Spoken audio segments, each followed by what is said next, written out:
I'm John Lutz from the Doylestown area of Pennsylvania, and my background is graduate RIT back in the 80s. And in those years I started off on doing my own work and then found my way working for Thomas Moser for about 18 years, doing their design work. And then found my way to New Hope, Pennsylvania, and managed Nakashima's. And in my own work, for this piece, for example, I primarily was inspired by Escherich's work. Escherich was probably, of all of my favorite as far as form and how he approached things. One of my favorite things is how he approached his lights. The idea of the wood playing and the lamps, the lights coming through the form itself. And on this lamp, what I was interested in playing with is I had some veneer and I was playing obviously with this, the fact you could see through it, but in the development of the resin glues, I could see that it was coming a really neat color through. And different times of the night, you'll see this almost be a red glow, which I found was really neat. And in playing with the forms, I did a number of whether it's 3-ply or 2-ply. And what I found with the 2-ply is that it actually changed form depending on the weather, which I really liked. If it's a really humid day, the thing would kind of open up. And then if I turn on the light, it kind of closes in. And I thought that was a lot of fun. And it happens to be, I named it the Martini Lounge because we were having a martini one night. I was like, that's kind of almost becoming alive because it changes form. It changes its feel depending on whether it's during the day and it's not lit, or certainly turning it on at night and having that kind of red glow. Keeping with my background, really focusing on the craft and detailing. The pins, you can pull these out and the shades will come off. If they were ever needed to be replaced, that's part of, okay, how can it be fixed?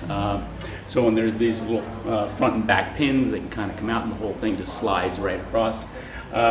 Also, the kind of asymmetry of the form. The shade is formed on 2 different forms, and each one has its own little shape, if you will. Also, I have developed a sconce form, keeping with the same idea, where they're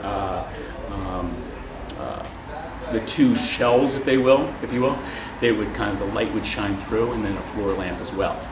The base is steam bent, and through mortise and tenon in the back, kind of the back side, as the wedge through mortises, and again the little pin on the back can kind of come out.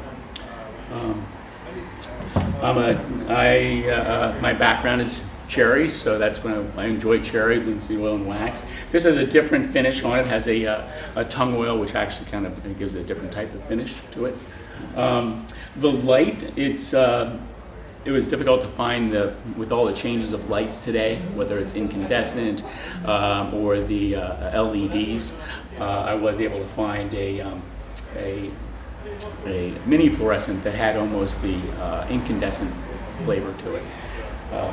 The bottom side, there's a little bottom shell on this that kind of mimics that. That just keeps it from when the shade kind of, it can, depending on the humidity outside and how it shaves, it can pull in a little bit farther, and that's kind of keeps that away from the bowl, obviously.